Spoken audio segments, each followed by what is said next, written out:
எஜ்ஜுக்கி சுசுக்கின்னு சொல்லப்படுற ஒரு பையன் 16 அடி இருக்க ஒரு டாலை பார்க்குறான். ஒரு பொம்மை. ஏன்னா அந்த பொம்மையை வந்து அவன் சிஸ்டருக்கு வாங்கி கொடுக்கறதுக்காக வந்திருக்கான் வாங்கிட்டு. கிக்கோக்கோ அப்படின்னு சொல்லப்படுற அவனோட தங்கச்சிக்கு அந்த கிஃப்ட்டை பண்ணியிருக்கான். ஏன்னா அந்த பாப்பாவுக்கு ஒரு 2 வயசு தான் இருக்கும்.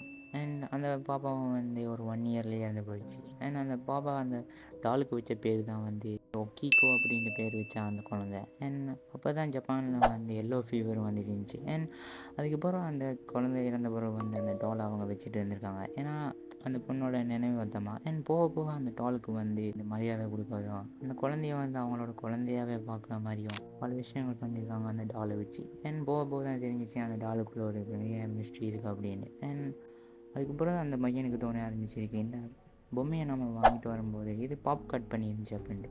அண்ட் போக போக அந்த பொண்ணோட ஆவி தான் அந்த ஒரு டாலுக்குள்ளே இருக்குது அப்படின்னு அவங்களும் நம்ப ஆரம்பிச்சிருக்காங்க. 1938 அவங்களுக்கு இந்த ஊரை விட்டு போகிறதுக்கு ஒரு காரணம் வரனால அவங்களும் கிளம்பி போய் ஆரம்பிச்சிருக்காங்க. இந்த டாலை என்ன பண்ணலாம் அப்படின்னு நினைக்கும் போது அங்கே இருக்க ஒரு பக்கத்தில் இருக்க டெம்பிள்லேயே அந்த பொம்மையை கொடுத்துட்டு போயிருக்காங்க. இன்றைக்கி வரைக்கும் அந்த டெம்பிளில் இருக்கவங்க என்ன சொல்லிட்டுருக்காங்க அப்படின்னா, அந்த டாலோட ஹேர் வந்துட்டு தான் இருக்குது, பட் அதை நாங்கள் எப்படியும் வெட்டி அதை கண்ட்ரோல் பண்ணி வச்சுட்ருக்கோம் அப்படின்ட்டு.